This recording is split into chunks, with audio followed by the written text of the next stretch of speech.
The police and security services are working to discover the full circumstances of this cowardly attack and to identify all those responsible. That, of course, British Prime Minister Theresa May reacting to this tweet from President Trump, apparently disclosing information about yesterday's attack in London before British officials did. It reads, "Another attack in London by a loser terrorist. These are sick and demented people who were in the sights of Scotland Yard. Must be proactive." Well, let's compare that tweet to my next guest's, which read, "My heart is with the people of London, and I'm wishing a full recovery to the 22 people who are hospitalized from this heartless act of terror." That from Congressman John Garamendi, California Democrat and member of the Armed Services Committee, who joins me now. Always good to see you, sir. So with a welcome to you. First question, do you think British Prime Minister May has reason to be unhappy? Certainly. The president, as he almost always does, immediately jumps into things without really recognizing the total import of what he's about to do. In this case, raising a question about not only perhaps some classified or some information that wasn't previously made public, but at the same time, really demeaning one of the most important police organizations in the world, Scotland Yard's, and the effort of the British government to protect itself. He does this all of the time, and the real concern that I have is at some point he may do this in an extremely dangerous situation, for example, North Korea.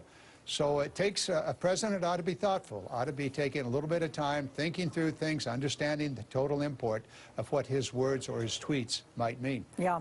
Well, you bring up North Korea. Let's get to it, because that country's state news agency said today that Kim Jong-un conducted another missile test this week. They're trying to calm the belligerence of the U.S. Those are their words, of course. But here's how UN Ambassador Nikki Haley reacted to the missile test. Here it is. They continue to be provocative. They continue to be reckless.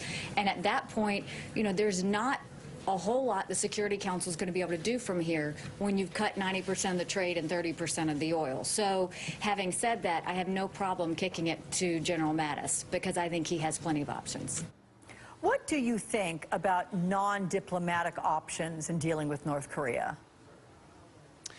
Well, those options have been and will always be on the table. And I always think back about Theodore Roosevelt. Speak softly, carry a big stick. In this case, speaking softly hasn't really been the genre of this particular administration. A lot of bombast. However, there are things that must be done immediately, and that is to continue to ramp up and put the pressure on North Korea through the sanctions so that we can move to a negotiation. And there are some negotiating issues that really are well worth pursuing, one of which is let's recognize that a nuclear weapon in the hands of North Korea, together with ballistic or intercontinental ballistic missiles, is as much a threat to China as it is to Japan, the United States, and all of the neighborhood. And so China has a significant interest in not allowing North Korea to be put in a position where they can, in fact, hold China at bay. China wants to do whatever they may want to do with sanctions. North Korea says, you do the sanctions, and this rocket can go your way as well as to the United States.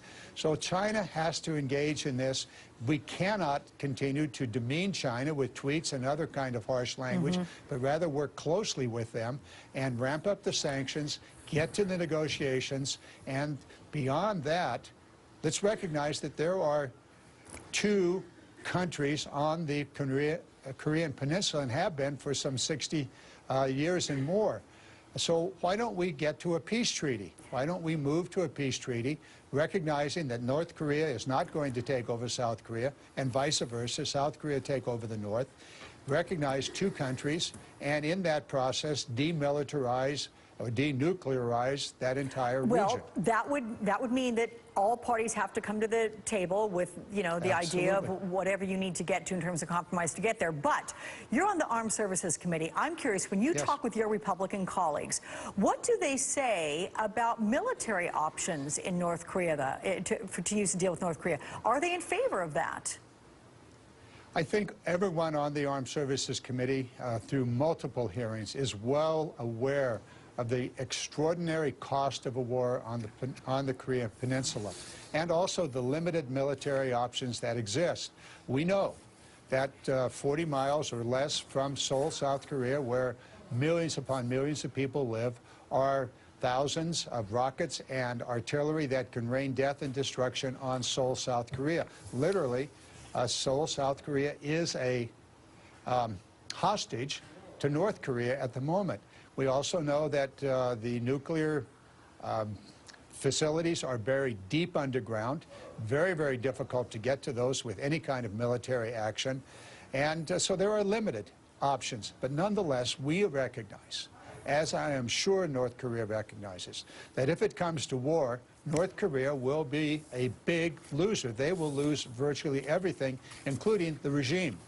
And so that is well known by North Korea. I suppose that's one of the reasons they want that nuclear weapon. It's one of the reasons that we cannot allow them to be in a position to threaten us, to threaten South Korea, Japan, as well as China. Right. All right, Congressman John Garamendi, it's always good to see you on the weekend. Thank you so much, sir. Thanks, Alex. Bye-bye. The President versus ESPN.